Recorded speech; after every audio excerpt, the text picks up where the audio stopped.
नमस्ते दोस्तों, मैं अनुराधा त्रिपाठी आप सभी का स्वागत करती हूं अपने चैनल में जिसका नाम है अंश ज्ञान। दोस्तों, आज हम बात करेंगे महाशिवरात्रि की व्रत और पूजा विधि के बारे में। वैसे तो पूरे वर्ष में 12 शिवरात्रि आती है, लेकिन फागुन मास की महाशिवरात्रि का विशेष महत्व होता है। पौराणिक मान्यता के अनुसार इस दिन भगवान शिव और शक्ति का मिलन हुआ था। वहीं ईशान संहिता के अनुसार फागुन मास की चतुर्दशी को भोलेनाथ दिव्य ज्योतिर्लिंग के रूप में प्रकट हुए थे। अतः इस दिन जो भी लोग महादेव का व्रत रखते हैं और उनकी पूजा अर्चना करते हैं, उन्हें पूजा का विशेष फल प्राप्त होता है।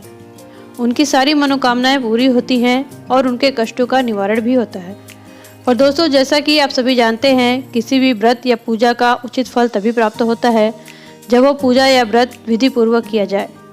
इस व्रत को करने की विधि क्या है, व्रत करते समय और पूजा करते समय हमें किन बातों का ध्यान रखना चाहिए, पूजा में किन वस्तुओं का प्रयोग करने से शिवजी आप पर प्रसन्न होते हैं, ये सारी बातें आज मैं आपको इस वीडियो में बताऊंगी। पर आगे बढ़ने से पहले मेरे चैनल को लाइक और सब्सक्राइब कर लीजिए ताकि आपको आपकी सारी समस्याओं का हल हमारे वीडियोज के माध्यम से मिल सके। तो चलिए शुरू करते हैं। दोस्तों, महाशिवरात्रि का व्रत बहुत ही प्रभावशाली माना जाता है, खासकर उन महिलाओं के लिए जो अविवाहित हैं। माना जाता है कि जो कन्याएं शिवरात्रि का व्रत करती हैं उन्हें जल्द ही व्रत का फल मिलता है और उनके विवाह के शीघ्र संयोग बन जाते हैं।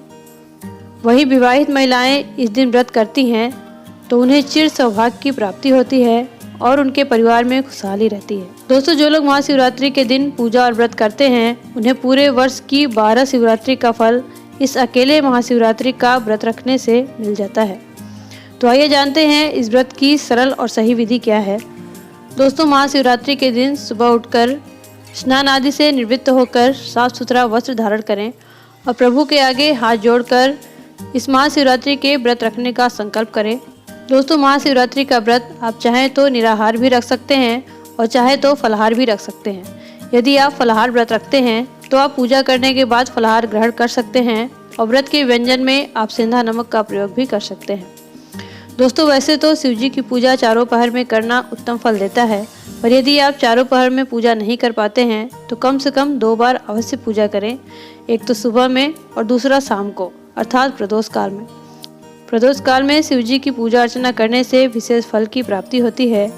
आप चाहें तो मंदिर में जाकर पूजा कर सकते हैं और चाहे तो घर में शिवलिंग स्थापित करके पूजा कर सकते हैं। अब आइए जानते हैं पूजा की विधि क्या है। सबसे पहले घर के ईशान कोण में एक चौकी स्थापित करें। इस चौकी पर एक कपड़ा बिछाकर चौकी को चारों तरफ से अपने इच्छा अनुसार मंडप जैसा सजाएं।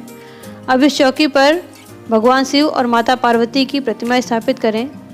यदि आपके घर में शिवलिंग हो तो उसे एक थाली में रखकर स्थापित करें, क्योंकि जब आप अभिषेक करेंगे तो जो भी जल वगैरह है वो इस थाली में ही रहे, बाहर ना गिरे।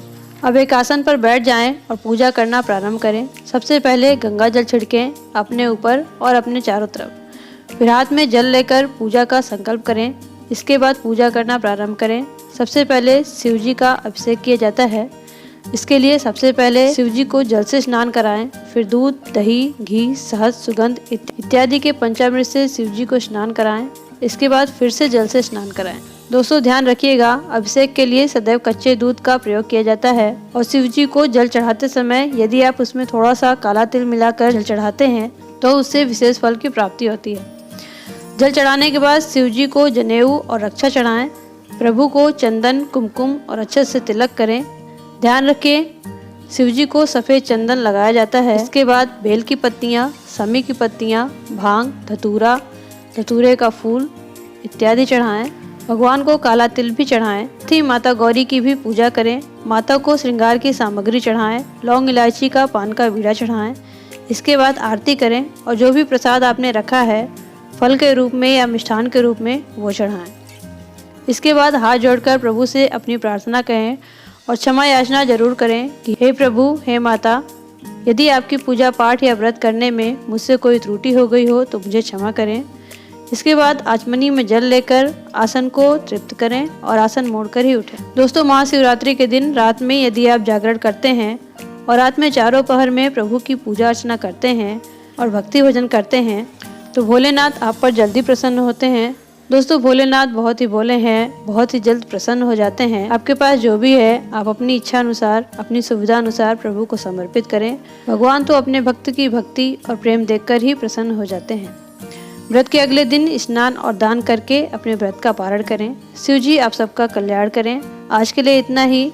अगर आपको ये वीडियो पसंद आया हो तो मेरे वीडियोज़ को प्लीज़ लाइक करें और मेरे चैनल को सब्सक्राइब करना ना भूलें और आगे की वीडियोज़ को देखने के लिए बेल आइकन को दबाएं। नमस्ते।